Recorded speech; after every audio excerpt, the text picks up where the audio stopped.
श्री स्वामी समर्थ. वृश्चिक राशीच्या माझ्या स्वामी भक्तांनो, आजचा हा व्हिडिओ साधा समजून पुढे जाऊ नका, कारण 28 ऑगस्टचा दिवस तुमच्यासमोर काही प्रश्न उभे करू शकतो आणि त्या प्रश्नांची उत्तरं बाहेर कुठे नसून तुमच्या स्वतःच्या निर्णयांमध्ये लपलेली असू शकतात. काही गोष्टी आज अगदी सामान्य वाटतील, पण त्यामागचा अर्थ समजून घेण्यासाठी थोडं शांत राहावं लागेल. विशेषतः नातं, पैसा, काम आणि एखादा महत्त्वाचा निर्णय या 4 गोष्टींकडे आज दुर्लक्ष करू नका. वृश्चिक राशींच्या लोकांची एक खासियत आहे, तुम्ही समोरच्याच्या चेहऱ्यावर न बोललेलंही ओळखता. पण आज प्रश्न असा आहे, तुम्ही इतरांच्या मनातलं ओळखता, पण स्वतःच्या मनात चाललेलं ओळखताय का? आणि याच ठिकाणी आजच्या राशी भविष्याचा पहिला धागा सुरू होतो. म्हणून व्हिडिओमध्ये सोडू नका, कारण आपण आज 15 वेगवेगळे संकेत पाहणार आहोत. एकही संकेत दुसऱ्यासारखा नाही आणि सर्वात महत्त्वाचं म्हणजे आजचा एक संकेत तुमच्या एखाद्या जुन्या निर्णयाचा पुन्हा विचार करायला लावू शकतो.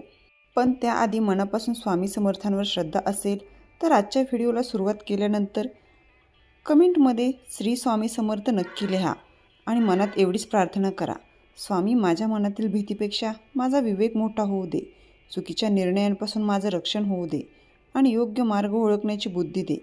संकेत क्रमांक 1. आज घाईत दिलेलं उत्तर परत घ्यावंसं वाटू शकतं. वृश्चिक राशीवाल्यांनो, आज एखाद्या व्यक्तीकडून अचानक प्रश्न येऊ शकतो. कदाचित कामाबद्दल, कदाचित घरच्या विषयावर किंवा एखाद्या नात्याबद्दल तुमच्या मनात उत्तर तयार असेल. पण इथेच सावध राहा, लगेच उत्तर देण्याची गरज नाही, कारण काही प्रश्नांना लगेच दिलेलं उत्तर नंतर बदलण्याची वेळ येऊ शकते. विशेषतः तुम्ही चिडलेले असाल, भावनिक असाल किंवा समोरची व्यक्ती तुम्हाला दबावात आणत असेल तर काही मिनिटं थांबा. तुम्ही एवढंच म्हणू शकता, मी याचा विचार करून तुला उत्तर देतो. हे छोटं वाक्य आज तुमच्यासाठी मोठं संरक्षण ठरू शकतं. संकेत क्रमांक 2. पैशांच्या बाबतीत नंतर बघू हा शब्द आज टाळा. आज आर्थिक बाबतीत एखादी छोटी गोष्ट तुमच्या लक्षात येऊ शकते. एखादं बिल, एखादा खर्च, एखादी परतफेड किंवा एखादं आर्थिक नियोजन. रक्कम किती आहे यापेक्षा नियोजन आहे का हे महत्त्वाचं. आज कोणीतरी अरे काही होत नाही म्हणून तुम्हाला एखादा खर्च करायला सांगितला तर फक्त त्या बोलण्यावर निर्णय घेऊ नका. कागद तपासा, अटी तपासा आणि शक्य असल्यास विश्वासार्ह मोठ्या व्यक्तीचा किंवा तज्ज्ञांचा सल्ला घ्या. पैशात घाई केली की पश्चाताप होतो, विचार केला की पर्याय दिसतात. संकेत क्रमांक 3. एखादी जुनी आठवण आज पुन्हा मनात येईल. काही लोक आपल्या आयुष्यातून निघून जातात, पण त्यांच्या आठवणी लगेच जात नाहीत. आज अशीच एखादी आठवण अचानक डोक्यात येऊ शकते. कदाचित एखादं जुनं ठिकाण पाहून, एखादा आवाज ऐकून किंवा एखाद्या व्यक्तीचं नाव निघाल्यामुळे. याला घाबरण्याचं कारण नाही, पण त्या आठवणीमुळे पुन्हा जुन्या निर्णयावर स्वतःला दोष देऊ नका. स्वतःला सांगा, तेव्हा माझ्याकडे जेवढी समज होती तेवढ्याच समजुतीने मी निर्णय घेतला होता. हा दिवस स्वतःला माफ करण्यासाठी वापरा. संकेत क्रमांक 4. घरातला छोटासा बदल मोठी चर्चा सुरू करू शकतो. आज घरात एखाद्या साध्या विषयावर चर्चा होऊ शकते. सुरुवात अगदी छोट्या गोष्टीने होईल, पण प्रत्येक व्यक्ती आपलं म्हणू लागली तर विषय वाढू शकतो. इथे तुमची भूमिका महत्त्वाची आहे. तुम्ही मध्यस्थी करत असाल तर कोणाची बाजू घेण्याआधी दोन्ही बाजू ऐका, कारण घरातील नात्यांमध्ये कोण बरोबर यापेक्षा अनेकदा आपण हे शांतपणे कसं सोडवणार हा प्रश्न अधिक उपयोगी असतो. संकेत क्रमांक 5. कामात तुमची शांत मेहनत कोणाच्या तरी लक्षात येऊ शकते. तुम्ही केलेल्या एखाद्या कामाचं कौतुक लगेच झालं नसेल. कदाचित तुम्हाला वाटत असेल, मी एवढं करतोय पण कुणालाच दिसत नाही.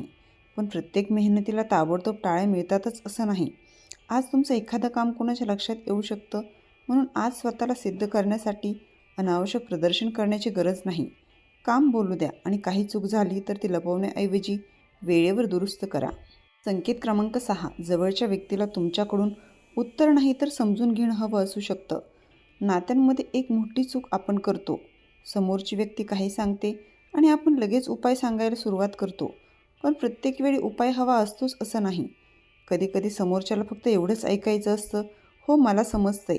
आज एखादी व्यक्ती तुमच्यासमोर मन मोकळं करत असेल तर मध्येच तोडू नका, पूर्ण ऐका. कदाचित त्या एका संवादामुळे एखादा गैरसमज कमी होईल. संकेत क्रमांक 7. मला सगळं माहीत आहे हा विचार आज अडचण ठरू शकतो. वृश्चिक राशीची निरीक्षण शक्ती चांगली असते, पण निरीक्षण आणि पूर्ण सत्य यात फरक आहे.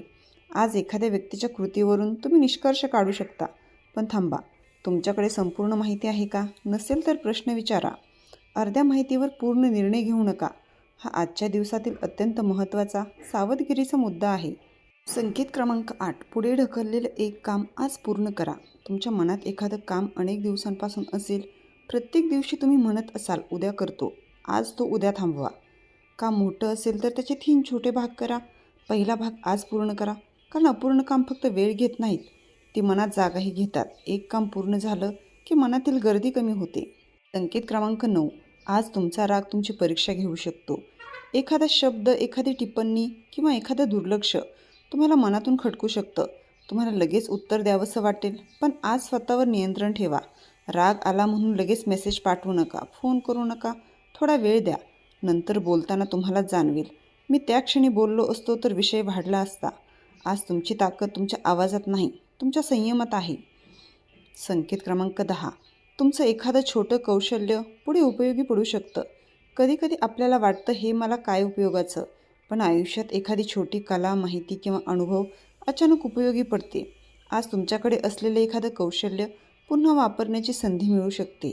त्याला छोटं समजू नका, नवीन शिकण्याची इच्छा ठेवा. आजची छोटी माहिती उद्याच्या मोठ्या संधीसाठी उपयोगी पडू शकते. संकेत क्रमांक 11. स्वतःच्या आरोग्याच्या छोट्या संकेताकडे दुर्लक्ष करू नका. दिवसभर काम, धावपळ, मोबाईल, कमी विश्रांती यामुळे शरीर आणि मन दोन्हीही थकतात. आज शरीर थकलेलं वाटत असेल तर विश्रांतीला वेळ द्या. पाणी प्या, नियमित जेवण करा, झोपेची वेळ सांभाळा आणि एखादी त्रासदायक शारीरिक लक्षणं कायम राहिली किंवा गंभीर वाटली तर विश्वासू मोठ्या व्यक्तीला सांगा आणि योग्य वैद्यकीय सल्ला घ्या.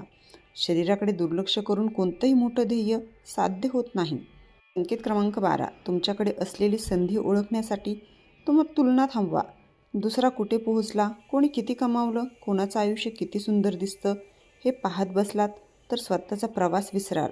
आज तुलना करण्याऐवजी स्वतःला विचारा, मी मागच्या महिन्यापेक्षा आज काय चांगलं करतोय. हा प्रश्न तुम्हाला स्वतःच्या प्रगतीकडे परत घेऊन येईल. संकेत क्रमांक 13. रात्रीची शांत वेळ तुम्हाला एका निर्णयाबद्दल स्पष्टता देऊ शकते. दिवसभर आपण अनेक लोकांचं ऐकतो. कोणी म्हणतं हे कर, कोणी म्हणतं ते करू नकोस, पण शेवटी तुमचं मन काय सांगतं? रात्री शांत झाल्यावर त्या एका महत्त्वाच्या निर्णयाबद्दल लिहून काढा. पर्याय 1 फायदे आणि तोटे, पर्याय 2 फायदे आणि तोटे. कागदावर लिहिलेल्या अनेकदा डोक्यातला गोंधळ कमी होतो. संकेत क्रमांक 14. प्रत्येक गोष्ट गुपित ठेवणं म्हणजे ताकद नाही. वृश्चिक राशींचे लोक अनेक गोष्टी मनात ठेवतात, पण प्रत्येक समस्या स्वतः सोडवण्याची गरज नाही. विश्वासू व्यक्ती, कुटुंबातील मोठी व्यक्ती, शिक्षक किंवा योग्य व्यक्तीशी बोलणं ही कमजोरी नाही. विशेषतः एखादी गोष्ट तुम्हाला खूप त्रास देत असेल तर ती एकट्याने मनात साठवू नका. योग्य व्यक्तीशी योग्य वेळी बोलणं ही सुद्धा शहाणपणाची गोष्ट आहे. संकेत क्रमांक 15. आजचा शेवट उद्याची सुरुवात बनू शकतो. वृश्चिक राशीवाल्यांनो, आज रात्री झोपण्याआधी फक्त 3 गोष्टी आठवा. आज मी काय चांगलं केलं, कुठे माझ्याकडून चूक झाली आणि उद्या मी एक गोष्ट कोणती सुधारू शकतो. बस. तुम्हाला संपूर्ण आयुष्य त्या दिवसात बदलायचं नाही, फक्त उद्याचा दिवस आजपेक्षा थोडा चांगला करायचा आहे. हीच खरी सुरुवात आहे. 28 ऑगस्टचे 3 आध्यात्मिक उपाय. पहिला उपाय, सकाळी किंवा संध्याकाळी शांतपणे काही मिनिटेच नामस्मरण करा. दुसरा उपाय, शक्य असल्यास एखाद्या गरजू व्यक्तीला अन्न किंवा आवश्यक वस्तूची मदत करा. तिसरा उपाय, आज कोणाशी राग असेल तर लगेच वाद घालण्याऐवजी आधी मन शांत करा आणि मगच संवाद साधा. आजची विशेष सावधानता, रागात घेतलेला निर्णय आणि घाईत केलेला आर्थिक व्यवहार या दोन्ही गोष्टीपासून आज विशेष सावध राहा. कोणताही मोठा निर्णय घेण्यापूर्वी माहिती तपासा आणि गरज असल्यास विश्वासू मोठ्या व्यक्तीचा या तज्ज्ञांचा सल्ला घ्या. राशीच्या माझ्या स्वामी भक्तांनो, तुम्ही खूप काही मनात ठेवता, कधी कुणाला सांगत नाही, हसत राहता, काम करत राहता, पण आतून एक प्रश्न सतत असतो, माझ्यासाठी कधी काही चांगलं होणार? या प्रश्नांचं उत्तर आज मी भविष्यवाणी म्हणून देणार नाही, पण एवढं नक्की सांगते, तुमच्या हातात आजची कृती आहे. तुमचा आजचा संयम, तुमचा आजचा निर्णय आणि आजचा प्रयत्न आणि तुमचा आजचा विश्वास यातून उद्याचा मार्ग तयार होतो. म्हणून आज स्वतःला कमी समजू नका. एखादी गोष्ट उशिरा झाली म्हणून ती कधीच होणार नाही असंही समजू नका आणि एखाद्या व्यक्तीने तुमची किंमत ओळखली नाही म्हणून तुमची किंमत कमी होत नाही. मनापासून श्रद्धा असेल तर शेवटी पुन्हा एकदा कमेंटमध्ये लिहा, श्री स्वामी समर्थ. व्हिडिओ आवडला असेल तर लाईक करा, आपल्या स्वामी भक्त परिवारासोबत शेअर करा आणि स्वामी भक्ती चॅनलला सबस्क्राईब करा. श्री स्वामी समर्थ.